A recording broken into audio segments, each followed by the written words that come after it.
Bismillahirrahmanirrahim. Assalamualaikum warahmatullahi wabarakatuh. Alhamdulillahirrahmanirrahim. Wassalatu wassalamu ala asrofil anbiya wal mursalin wa ala alihi wa sahbihi ajma'in. Asyhadu an la ilaha illallah wa asyhadu anna Muhammadan abduhu wa rasuluh. Allahumma sholli ala Muhammad wa ala ali Muhammad kama shallaita ala Ibrahim wa ala ali Ibrahim wa barik ala Muhammad wa ala ali Muhammad kama barakta ala Ibrahim wa ala ali Ibrahim fil alamin innaka Hamidum Majid. Ya ayyuhalladzina ittaqullaha haqqa tuqatih wa la tamutunna illa wa antum muslimun. Wa qala Allah ta'ala fil Qur'anil Karim. A'udzu billahi minasy syaithanir rajim. Bismillahirrahmanirrahim. Alhamdulillahi rabbil alamin. Ar-Rahmanir Rahim. Maliki yaumiddin. Iyyaka na'budu wa iyyaka nasta'in. Ihdinas siratal mustaqim. Siratal ladzina an'amta 'alaihim ghairil maghdubi 'alaihim waladdallin. Amin.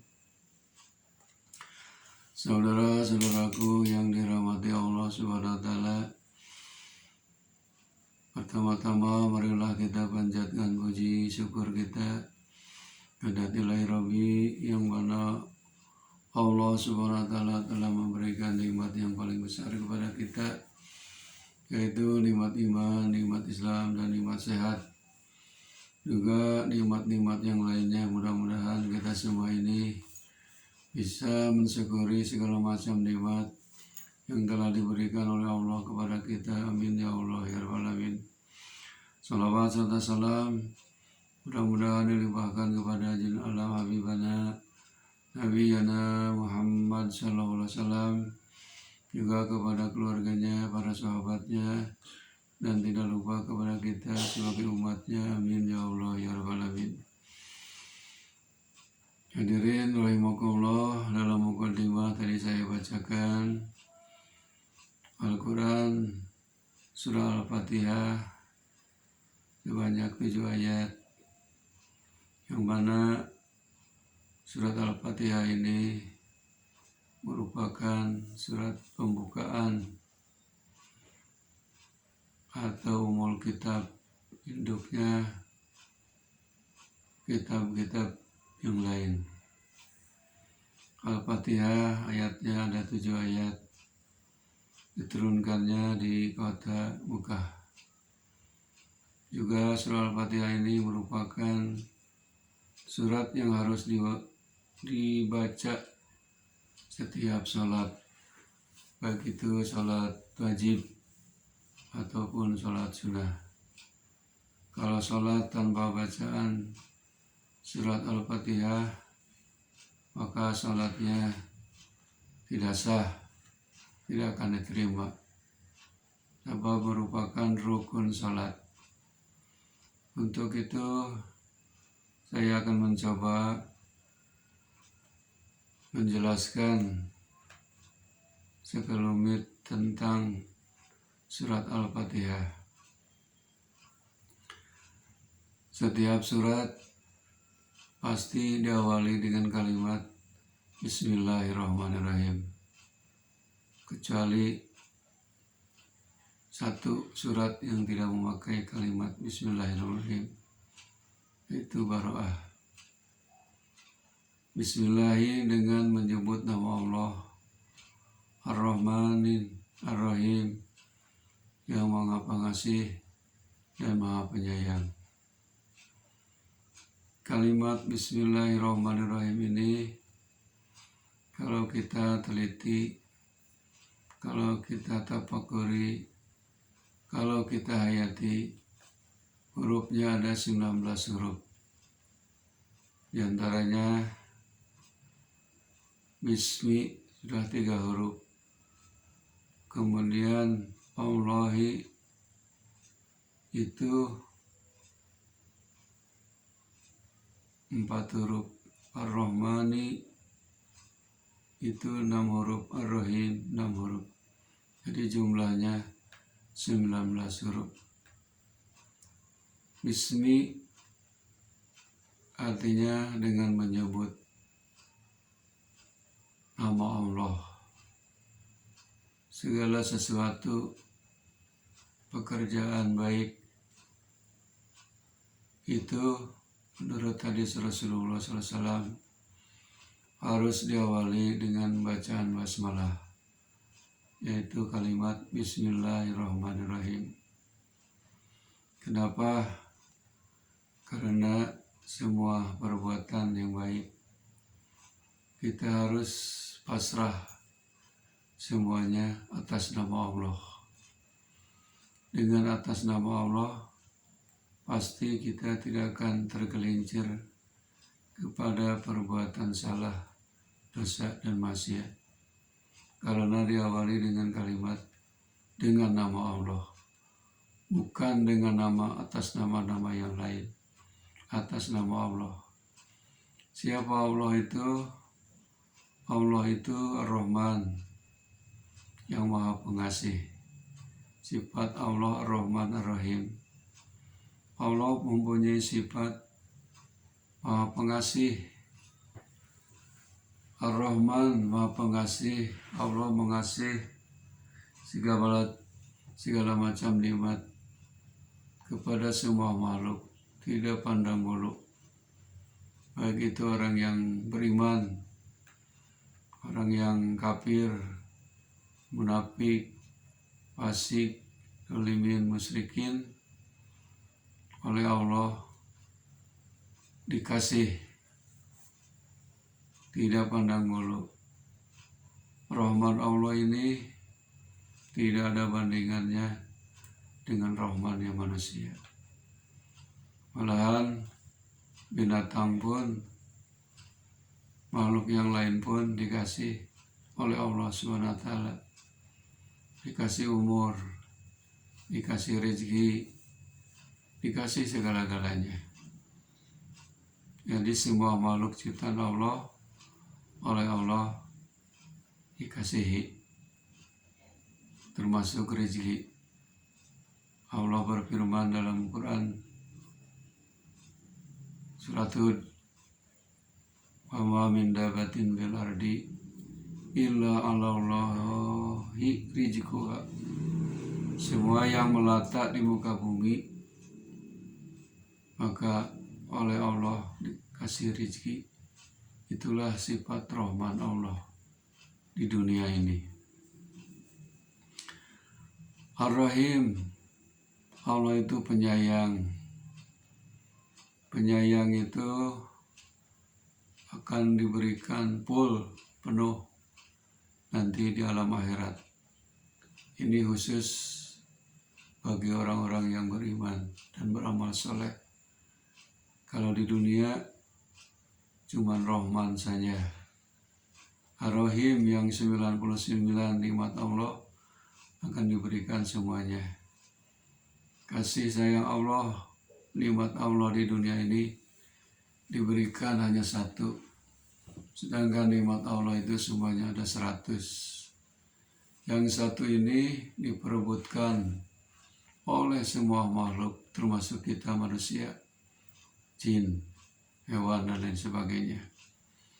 Sedangkan penyayang Allah di akhirat nanti, nikmat Allah yang 99 akan diberikan semuanya kepada orang yang beriman dan beramal soleh, termasuk di dalamnya surga Allah Subhanahu wa Ta'ala. Hadirin rahimakumullah, ayat yang kedua dalam surah Al-Fatihah yaitu Alhamdulillahirabbil alamin. Alhamdulillah, segala puji, lillahi, kepunyaan Allah, milik Allah, Rabbil alamin, Tuhan alam semesta. Allah itu wajib dipuji. Mengapa? Karena Allah Subhanahu wa Ta'ala telah menciptakan dunia ini, menciptakan langit, menciptakan bumi dengan segala isinya. Kita sebagai makhluknya wajib memuji kepada Allah. Pujian kepada Allah bisa dengan dua cara. Bisa dengan ucapan, bisa dengan perbuatan. Dengan kaul, dengan ucapan, yaitu mengucapkan Alhamdulillah Rabbil Alamin. Dengan perbuatan berarti kita memuji Allah secara tidak langsung, melaksanakan segala perintah Allah dan menjauhi segala larangan Allah Subhanahu wa Ta'ala. Allah wajib dipuji, memang wajib. Kenapa Allah harus dipuji? Contohnya saja, kita oleh Allah Subhanahu wa Ta'ala dikasih berbagai macam nikmat yang tidak terhitung nikmat itu. Kalau kita menghitung nikmat Allah, wa in ta'udu nikmat Allah la tuhsuha. Jika kalian menghitung nikmat Allah la tuhsuha, pasti kamu tidak dapat menghitungnya saking banyaknya. Nikmat-nikmat Allah itu ada yang berhubungan dengan nikmat jasmani yang ada pada badan kita, dari ujung rambut sampai ujung kaki. Kemudian ada nikmat rohani. Nikmat rohani adalah nikmat yang paling berharga, yaitu nikmat iman dan Islam. Dan juga ada nikmat rezeki yang oleh Allah SWT diberikan kepada kita, baik itu yang berhubungan dengan makanan, dengan minuman, dengan umur, kesehatan. Itu semuanya adalah termasuk nikmat rezeki yang harus kita syukuri. Siapa Allah itu? Rabbil Alamin, Tuhan semesta alam. Jadi Rabb yang membimbing kita adalah Allah, yang menguasai alam semesta, yang menguasai alam dunia dan alam akhirat adalah Allah. Makanya kata Rasul, kalau ada orang yang tidak beribadah kepada Allah, kepada Rabb Allah, carilah Tuhan selain Allah di muka bumi ini. Kalau ada, tapi mungkin pasti nggak ada. Itulah yang dimaksud dengan Tuhan alam semesta. Allah itu menciptakan alam, mengurus alam, adalah hak prerogatif Allah Subhanahu wa Ta'ala. Malahan nanti alam semesta ini akan dihancurkan oleh Allah Subhanahu wa Ta'ala yang disebut dengan kiamah kubro, kiamat besar. Ayat selanjutnya Ar-Rahman Ar-Rahim. Allah itu punya sifat sempurna, yang maha pengasih dan maha penyayang. Pengasih Allah tidak akan sama dengan pengasih manusia. Kalau pengasih manusia dibatas, ada ukurannya, diukur-ukur rugi dan untungnya. Tapi Allah tidak begitu. Kalau Allah sudah mengasihi, tidak pandang bulu, baik kepada orang yang beriman maupun kepada orang yang tidak beriman. Tetap Allah mengasihi karunia-Nya. Dan juga Allah itu maha penyayang. Allah itu sayang, apalagi khusus bagi orang-orang yang beriman dan beramal soleh. Itulah sifat Allah Ar-Rahman Ar-Rahim. Ayat keempat selanjutnya, Maliki Yaumiddin, yang merajai pada hari pembalasan. Yang jadi raja pada hari pembalasan hanya Allah. Nanti kita akan mengalami Yaumul Jaza. Yaumul Jaza itu hari pembalasan amal. Sebelum Yaumul Jaza, kita diawali dengan Yaumul Qiyamah, kemudian alam kubur,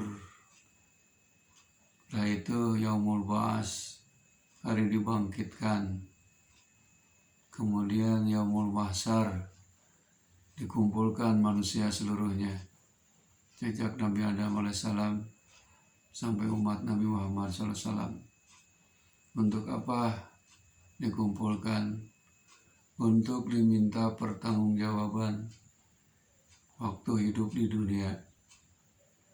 Setelah itu kita akan mengalami Yaumul Mizan, hari pertimbangan amal, amal baik dan amal buruk, yang ditulis oleh dua malaikat pencatat amal baik, yaitu malaikat Raqib, pencatat amal jelek, yaitu malaikat Atid.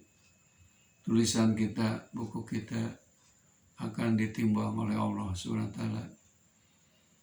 Barang siapa yang timbangan amal baiknya lebih berat, maka ia selamat, akan mendapat rahmat Allah, yaitu surga.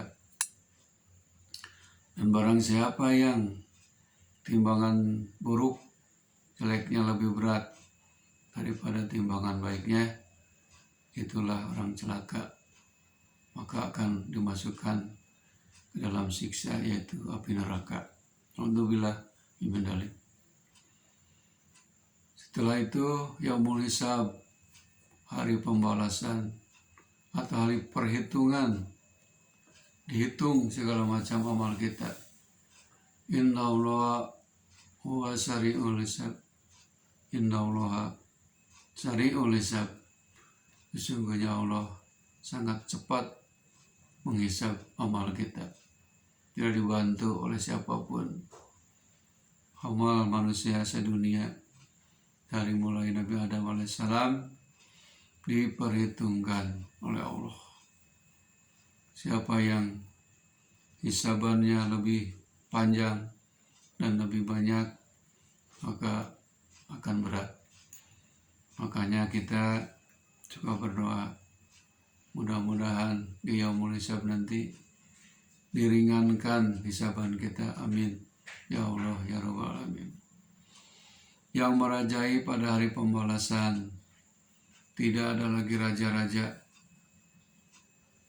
kecuali Allah Subhanahu wa Ta'ala yang memberi keputusan celaka atau untungnya, surga atau nerakanya, adalah Allah Subhanahu wa Ta'ala.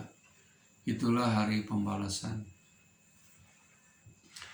Kemudian ayat yang kelimanya, hadirin yang mulia, Iyyaka na'budu wa iyyaka nasta'in.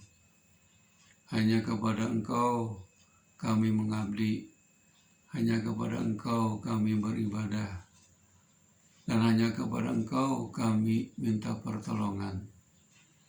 Ini dua kalimat janji kita. Beribadah kita ini hanya kepada Allah Subhanahu wa Ta'ala. Mengabdi kita ini hanya kepada Allah Subhanahu wa Ta'ala. Tidak boleh kita beribadah kepada selain Allah, karena wajib kita mengabdi kepada Allah. Sebab kita diciptakan oleh Allah, dikasih rezeki oleh Allah, diam di bumi Allah. Wajib sekali kita beribadah kepada Allah, mengabdi kepada Allah Subhanahu wa Ta'ala. Ibadah ini merupakan tugas manusia. Jadi hidup manusia di dunia ini tugasnya adalah beribadah. Di dalam Quran disebutkan, wa ma khalaqtul jinna wal insa illa liya'budun. Tidaklah kami menciptakan jin dan manusia kecuali untuk beribadah. Jadi tugas kita adalah mengabdi, beribadah kepada Allah Subhanahu wa taala. Ibadah di sini artinya luas sekali. Segala macam perintah, segala macam larangan, perintah harus dilaksanakan, kemudian kita melaksanakan, itu termasuk ibadah. Contohnya sholat, zakat, saum, haji, kemudian mengucapkan 2 kalimat syahadat atau yang termasuk rukun Islam, itu juga termasuk ibadah.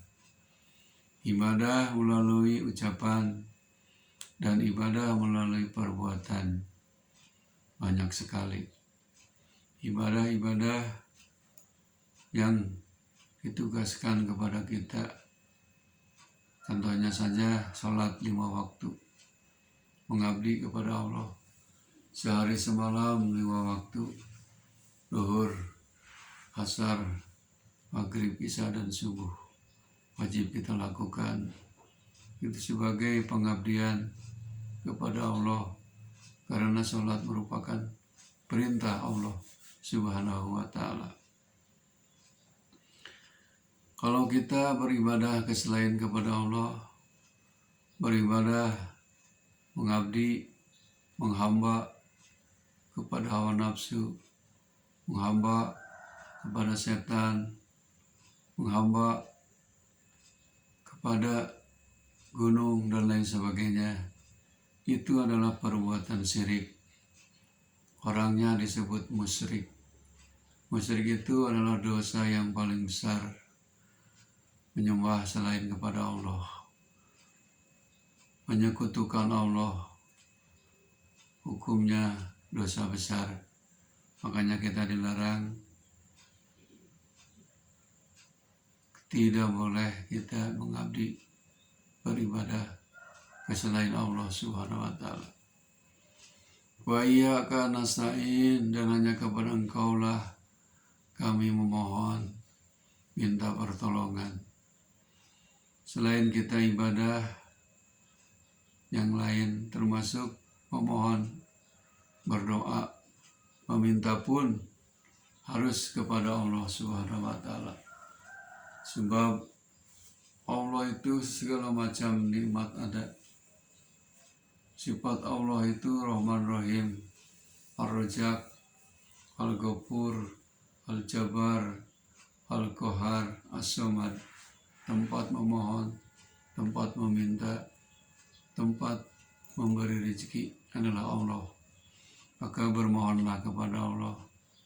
Dalam Quran, wasta'inu bisabri wasalah, minta tolonglah kepada Allah dengan jalan sabar dan sholat. Kita tidak boleh memohon, meminta pertolongan ke selain Allah. Minta tolonglah langsung kepada Allah Subhanahu wa ta'ala. Sebab Allah telah berfirman, ud'uni astajib lakum, berdoalah kepadaku, mintalah kepadaku, pasti kami akan kabulkan. Ayat selanjutnya, hadirin yang mulia, ayat yang ke-6. Ihdinas siratal mustaqim, tunjukilah kami kepada jalan yang lurus. Kita memohon diberikan petunjuk oleh Allah, petunjuk yang lurus. Sebab petunjuk ini ada 2. Ada petunjuk yang bengkok dan ada petunjuk yang lurus. Mana yang termasuk petunjuk yang lurus adalah agama Islam atau dinul Islam, agama yang lurus. Tunjukilah kami kepada jalan yang lurus. Insya Allah, kalau kita diberi hidayah oleh Allah, segala macam pun godaan, rintangan, ancaman, baik yang ringan, yang sedang maupun yang berat, pasti akan kalah. Yang mendapat adalah hidayah. Memang hidayah ini sangat susah dicarinya, sangat susah mendapatkannya. Karena yang memberi hidayah bukan manusia. Yang memberi hidayah adalah Allah Subhanahu wa Ta'ala. Contohnya Rasulullah SAW punya paman yang selalu setia, selalu melindungi Nabi Muhammad SAW yang bernama Abu Thalib. Abu Thalib ini adalah paman yang paling cinta kepada Nabi Muhammad SAW. Cuman dia tidak beriman kepada Allah. Akhirnya matinya dalam keadaan musyrik. Matinya dalam keadaan tidak membawa iman dan Islam. Padahal sehari-hari Abu Thalib itu bergaul dengan Nabi Muhammad SAW. Tapi sebagai Nabi, sebagai Rasul, tetap tidak bisa memberi hidayah, petunjuk kepada pamannya. Sampai akhir hayatnya Abu Thalib mati dalam keadaan musyrik. Naudzubillah min dzalik.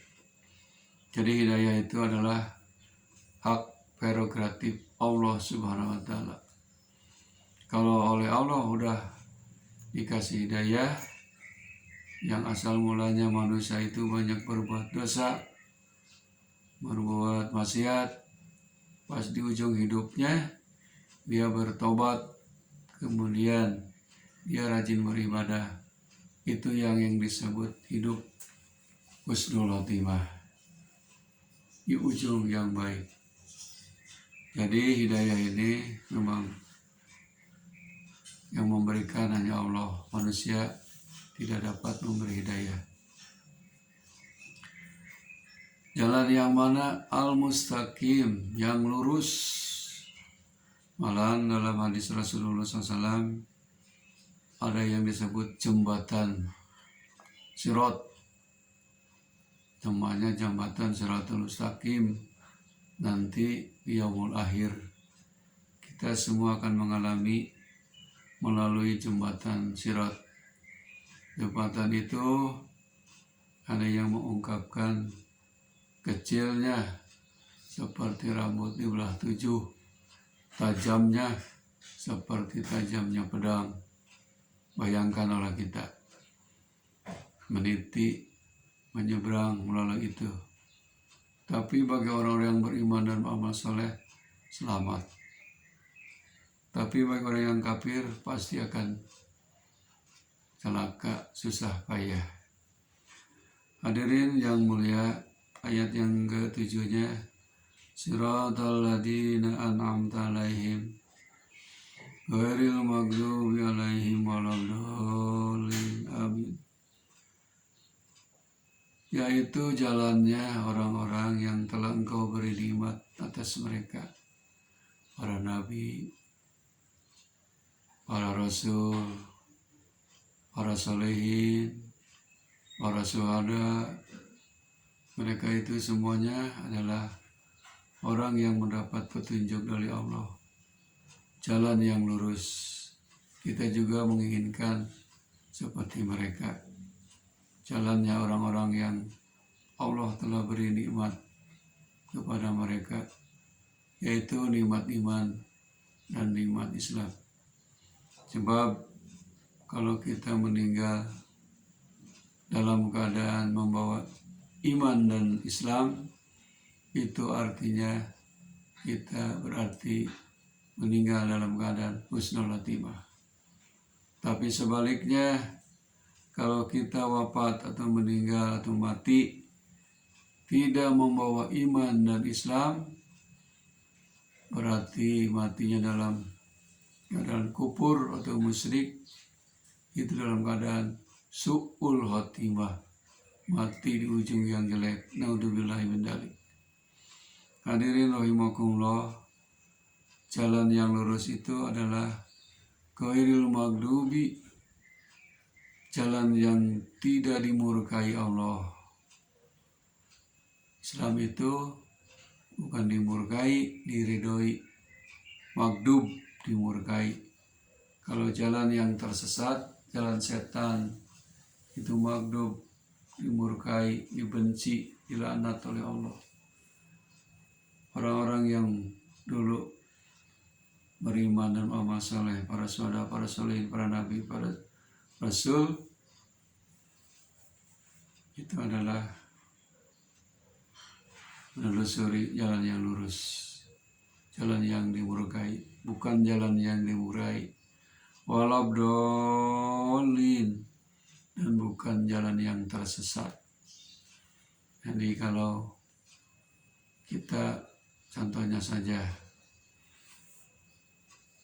di jalan raya ada petunjuk, kita ini anggaplah misalkan orang yang tidak bisa baca tulis mau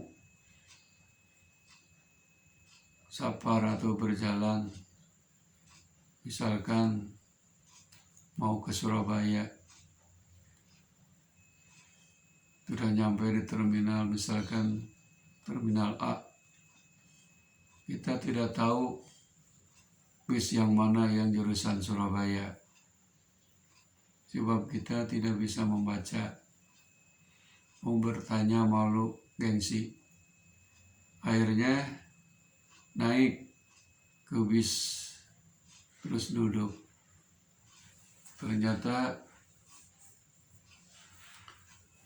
pas kata konektur sampai rambutan,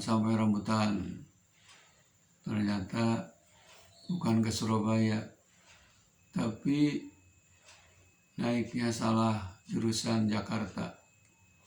Nah, jadi akhirnya mau ke Surabaya tersesat, sampai kemana sebab salah naik. Salah kita, tidak bisa membaca, tidak mau bertanya, akhirnya tersesat. Itulah gambaran di dunia. Kalau sudah tersesat begitu, rugi, celaka diri sendiri. Nah, oleh karena itu kita sebagai umat Islam, khususnya sebagai makhluk Allah umumnya, pasti menginginkan kita ini ingin selamat di dunia, ingin selamat di akhirat, ingin bahagia di dunia dan ingin bahagia di akhirat. Amin ya Allah ya Rabbal Alamin. Hadirin rahimakumullah, itulah penjelasan kilas dari surat Al-Fatihah. Mudah-mudahan kita mendapat hidayah, mendapat hikmah dan nikmat dari Allah SWT, yang mudah-mudahan kita selalu beribadah kepada Allah setiap saat, setiap detik, setiap menit, setiap jam, setiap hari, setiap minggu, setiap bulan, setiap tahun. Kita jangan tergelincir mengabdi, beribadah ke selain Allah. Karena orang yang mengabdi, beribadah kepada selain Allah adalah celaka, dosa besar. Karena itu bermohonlah kepada Allah, baik di waktu sendiri, waktu berjamaah, waktu sepi, waktu ramai, di mana saja ada kita hajat atau kebutuhan, langsung saja memohon pertolongan kepada Allah SWT. Sebab Allah itu Allahus Samad, tempat bergantung, tempat memohon. Hadirin rahimakumullah, mudah-mudahan pembahasan ini ada manfaatnya. Kalau ada salahnya, mohon dimaafkan dan itu merupakan kebodohan dari saya. Kalau ada benarnya, mungkin itu hidayah, petunjuk dari Allah SWT, dan mudah-mudahan kita semua ada dalam ridho Allah SWT, ada dalam maghfirah Allah SWT, ada dalam siratal mustaqim, jalan yang lurus, istiqomah menganut dinul Islam sampai mati nanti dalam keadaan husnul khotimah. Amin ya Allah ya Rabbal Alamin. Aduh kalam. Assalamualaikum warahmatullahi wabarakatuh.